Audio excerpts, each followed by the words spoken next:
Hey guys, it's Caleb. Today I'm in a 2024 Buick Envista. Now this is a preferred given the cloth and leather seating, but it's going to be a how-to of the infotainment and the gauge cluster, being that it's all new for 2024.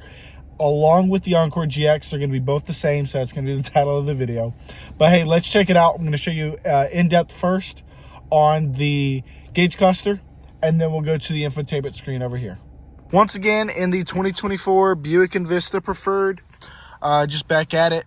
So you can option for a steering wheel, but to heated steering wheel, but to get into it, once again, being preferred, here's your infotainment screen. So using this scroll wheel here, we can scroll through certain information if it's optioned.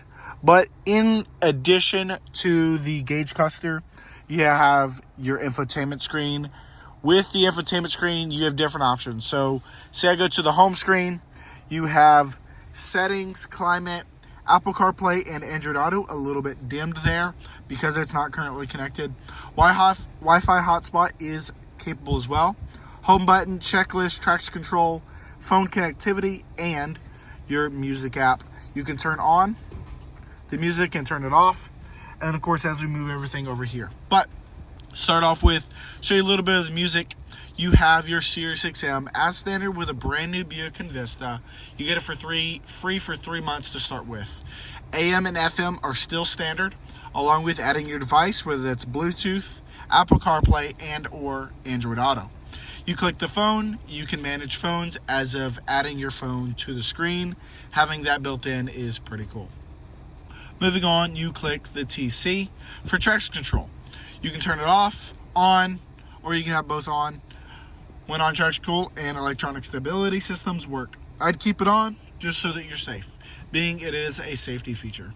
Next thing, one of the more fun features is your checklist.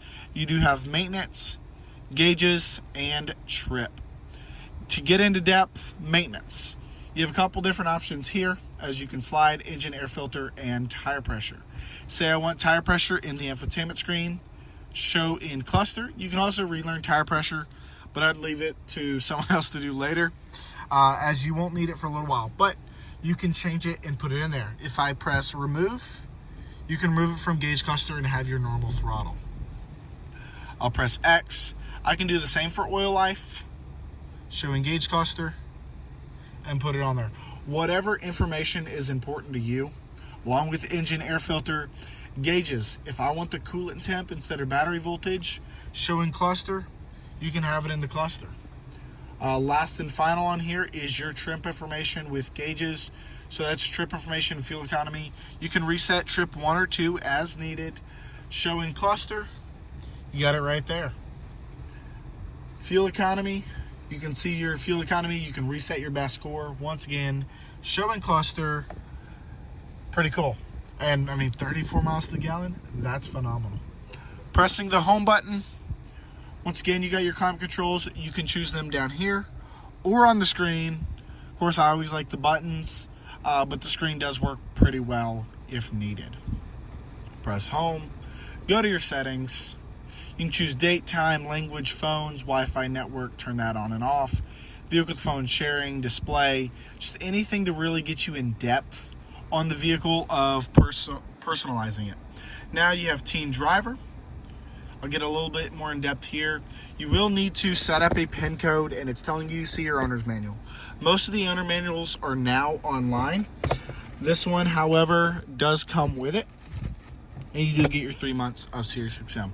So you create a digit so that your teen driver or whoever you're trying to limit the driving capability to does not know the PIN, and you can limit things like speed, the acceleration, just different things, and play with it. It's pretty cool. You have rear seat reminder. You can turn that on or off. Once again, it is a safety feature so that no kids or pets get stuck in the back. Climate and air quality. You got your fan speed for auto. So if you press your auto or max, it'll turn it on however you see. So just right here, press auto, and it keeps it at medium. You got auto defog and auto rear defog. You can turn that on or off. Collision detection systems, once again, a safety feature, so I'd keep all of these on. Automatic emergency braking, you have off, alert, and alert and brake. I'd keep alert and brake on as I've tested it, not in a real life situation, but in a simulation in person. It was pretty cool and stopped on a dime. Front pedestrian braking, once again, that's really what I used, was because we had a little child kind of thing pop up while I was in Atlanta last year. You have adaptive cruise go notifier, letting you know that you can use it. Lane change alert, rear cross traffic alert. So lane change alert is with your lane keep assist. It'll tell you when to be able to move over into another lane, or it'll flash your blind spot monitoring to let you know, hey, don't go over, there's a car in your way. Rear cross traffic alert, say I got my backup camera on and someone's pulling behind me, it's going to start to flash on the screen. For certain models, it can vibrate the seat. Moving down a little bit forward, you have comfort and convenience, chime volume, and then rain sense wipers. For a vehicle that is under $25,000 and has rain sense wipers, phenomenal. Lighting, you can change that as well. As far as exit lighting, you can change how long you want the lights to stay on, depending on how long you decide to stay out the vehicle. And it will save wherever last you keep it. Power door locks. Open door anti-lockout. You're going to want to have that on so that you don't lock out your keys. But you can also do delayed door lock, where to lock automatically as you walk away. Auto door unlock as well. You can choose all doors, driver door, or off. Choose which doors will automatically unlock when you shift to park. Again, it depends on who you are. I keep it for just the driver for safety reasons. Remote lock, unlock, and start. Because this has remote engine start with it, it has this feature. Now, if you don't have remote engine start, you won't have remote lock, unlock, and start.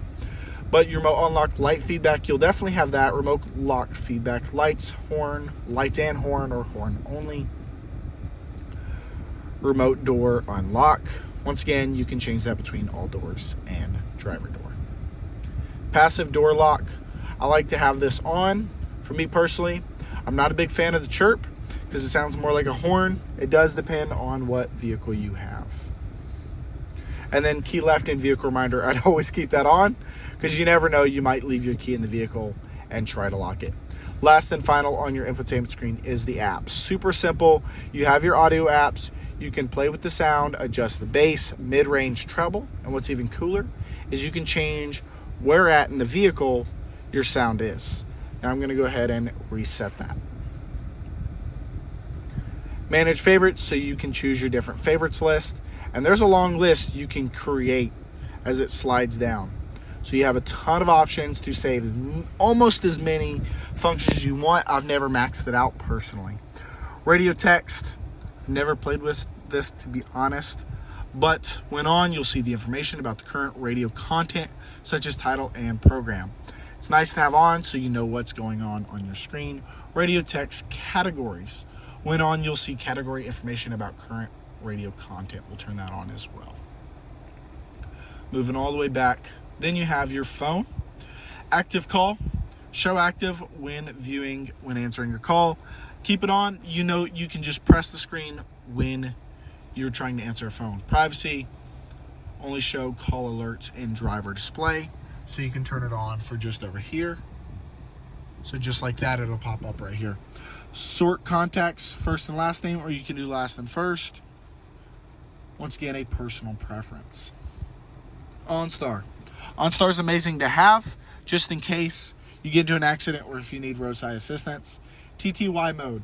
When on, OnStar calls are conducted on a series of text exchanges. Keyboard is displayed for text entry on the phone. The phone is audio muted. Keyboard is unavailable while driving, of course, for safety reasons. TTY is not available in all regions. Network coverage may affect TTY functionality. For me, I'd just like to be on the phone. Be easier that way. Once again, that is to sum it up. Your infotainment screen. Nicely, they have the Wi-Fi, your outside temperature, and time. Final on that is the Wi-Fi, so you can change your name, password, and of course you can share your hotspot, or you can turn that off. Once again, you do have to be within 50 feet to use your Wi-Fi hotspot. Don't share your passwords, of course, but y'all can see that one. It'll be changed after the video. But pretty cool. That's a decent in-depth video of the gauge cluster and infotainment screen of your 2024 Buick Envista or 2024 Buick Encore GX. Y'all have a great day. Comment if you have any other additional questions on these vehicles. I'll see y'all soon.